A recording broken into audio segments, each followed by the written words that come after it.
The Genesis foundation.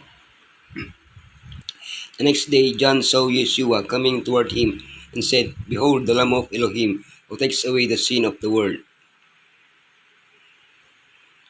The Bible is made up of 66 books of different genres and was written by more than 40 people over a period of 1,500 years.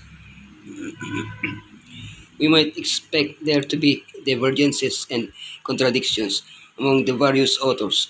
However, what we observe when studying is unanimity. Moreover, there are parts of the Bible that cannot be understood without consulting other parts of it. We are going to study a principle of interpretation that will help us discover the meaning of a symbol or parallelism by traveling through the entire Bible. The principle of first mention. Genesis 22, love and the love. Whom you love, where is the lamb? Genesis 2:3, death and the serpent. You will certainly die. The serpent was more crafty. The principles of first mention. Yeshua Messiah is the same yesterday and today and forever. Every learning course begins with a first lesson. It typically outlines the principles that will underpin the subject matter. In the Bible, we find this first lesson in Genesis. There, many keywords appear for the first time, helping us understand the plan of salvation throughout the rest of the Bible. Elohim does not change. His word does not change. Therefore, there are no contradictions in the Bible. The plan of salvation is explained in it little by little until it is fully understood, or at least to the understanding we need of it now. We can better understand Yeshua and what he has done for us through the first mention in Genesis of some keywords: love, lamb, death, and serpent. Genesis 22, love and the lamb. Whom you love. Then Elohim said, "Take your son, your only son, whom you love, Isaac, and go to the region of Moriah. Sacrifice them there as burnt offering on a mountain I will show you."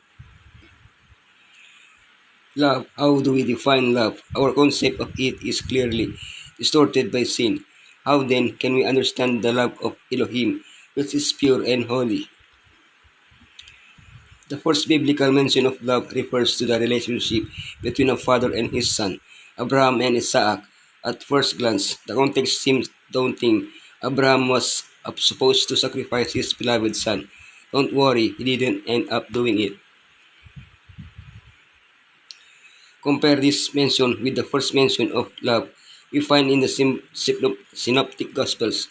This, this Yeshua is my beloved son. And don't miss the first mention in John's Gospel, John 3:16. Abraham's act of sacrificing his son illustrates how Elohim loved us to the point of sacrificing his own son so that we might live eternally. Where is the lamb? Isaac spoke up and said to his father Abraham, "Father, yes, my son." Abraham replied, "The fire and wood are here," Isaac said, "but where is the lamb for the burnt offering?" The first mention of the word lamb is not accidental. It is the basis for understanding the repeated mention of the lamb in Revelation. Note that the lamb Elohim provided was actually a ram. At Passover, a lamb was sacrificed, although it could be either a lamb or a young goat. That is, the word lamb came to mean the ultimate sacrifice. Gradually, the Bible expands the symbolic meaning of the lamb. He prevented the death of the firstborn. It was an offering that Elohim always had in mind. I had to die for my sins. John the Baptist identified the lamb. It's no wonder Revelation doesn't explain the identity of the lamb. The lamb is Yeshua, who was sacrificed for my sins, and who always intercedes for me with the Father. It had been difficult even for the angels to grasp the mystery of redemption. to comprehend that the commander of heaven, the son of Elohim, must die for guilty men. When the command was given to Abraham to offer up his son, the interest of all heavenly beings was enlisted. With intense earnestness, they watched each step in the fulfillment of this command. When to Isaac's question, "Where is the lamb for a burnt offering?" Abraham made answer, "Elohim will provide himself a lamb." And when the father's hand was stayed as he was about to slay his son, and the ram which Elohim had provided was offered in the place of Isaac, then the light was shed upon the mystery of redemption, and even the angels understood more clearly the wonderful provision that Elohim had made for man's salvation.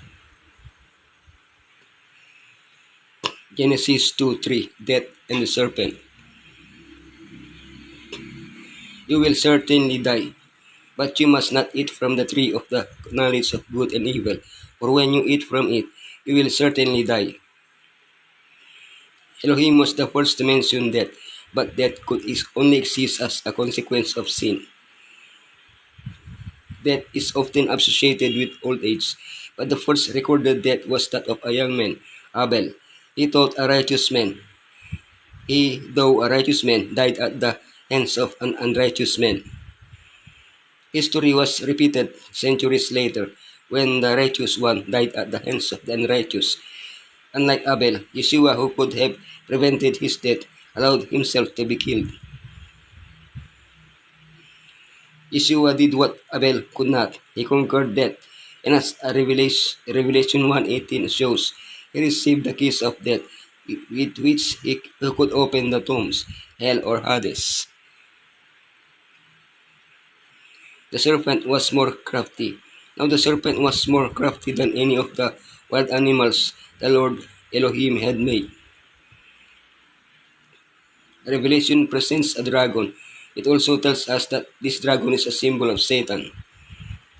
In identifying the symbol of the dragon, he adds a new symbol.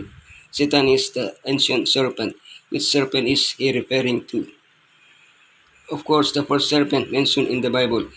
In Eden, Satan, the serpent, deceived the whole world, Adam and Eve. In Revelation, we are reminded that this has been his purpose throughout history, and that it will be his special target at the end of time. He will even attempt to deceive everyone in the very presence of Elohim.